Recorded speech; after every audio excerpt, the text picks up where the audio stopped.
ദൈവനാമത്തിന് മഹത്വമുണ്ടാകട്ടെ.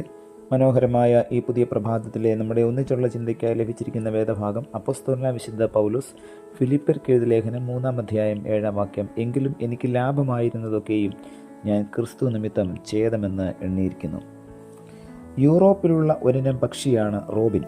മനോഹരമായ കൗതുക വസ്തുക്കൾ നിർമ്മിക്കാൻ ഇവയുടെ തൂവലുകൾ ഉപയോഗിക്കാറുണ്ട്. ഒരിക്കൽ ഒരു കച്ചവടക്കാരൻ ഒരു റോബിൻ പക്ഷിയുടെ സമീപത്തെത്തി. അവർ പരസ്പരം അഭിവാദ്യം ചെയ്തു.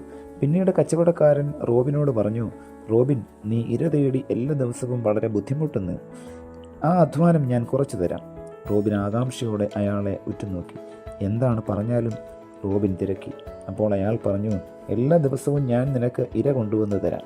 നിന്റെ ഓരോ തൂവൽ എന്നും എനിക്ക് തന്നാൽ മതി. റോബിന് ഈ കച്ചവടം തൃപ്തിയായി.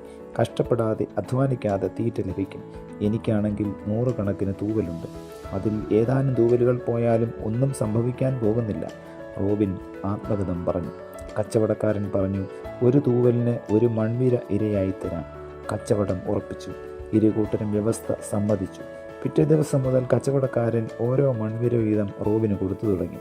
റോബിൻ അയാൾക്ക് ഓരോ തൂവലും. കുറച്ച് ദിവസങ്ങൾ കഴിഞ്ഞപ്പോൾ റോബിൻ ഒരു സത്യം മനസ്സിലാക്കി. പറന്നുയരാൻ ശ്രമിച്ചപ്പോൾ അതിന് പറക്കാൻ പറ്റുന്നില്ല. പക്ഷി തൂവലുകളില്ലാതെ എങ്ങനെ പറക്കും? റോബിനിപ്പോൾ പറക്കുവാൻ കഴിയുന്നില്ല. കാരണം ഒരു ചെറിയ ലാഭത്തിനും സുഖത്തിനും വേണ്ടി തൻ്റെ വിലപ്പെട്ട തൂവലുകൾ അത് വിറ്റഴിച്ചു. മനുഷ്യർ പലപ്പോഴും ഇങ്ങനെയാണ്. നിലനിൽക്കാത്തതിന് വേണ്ടി തങ്ങളുടെ മൂല്യങ്ങൾ ബലി കഴിക്കും. പ്രിയമുള്ളവരെ, ഒരു ക്രിസ്മസ് വരവേൽക്കുവാനായി നാം ഒരുങ്ങുകയായിരിക്കും. ഈ ആഗമനത്തിൻ്റെ നാളുകളിൽ യഥാർത്ഥമായി ക്രിസ്തു നമ്മുടെ ഹൃദയങ്ങളിൽ ജനിക്കുന്നില്ല എങ്കിൽ ആ റോബിൻ പക്ഷിയെപ്പോലെ നമ്മുടെ ജീവിത മൂല്യങ്ങൾ ബലി കഴിക്കുന്ന ഒരനുഭവത്തിലേക്ക് ഞാൻ നിങ്ങളും എത്തിച്ചേരും എന്നതിന് യാതൊരു സംശയവുമില്ല.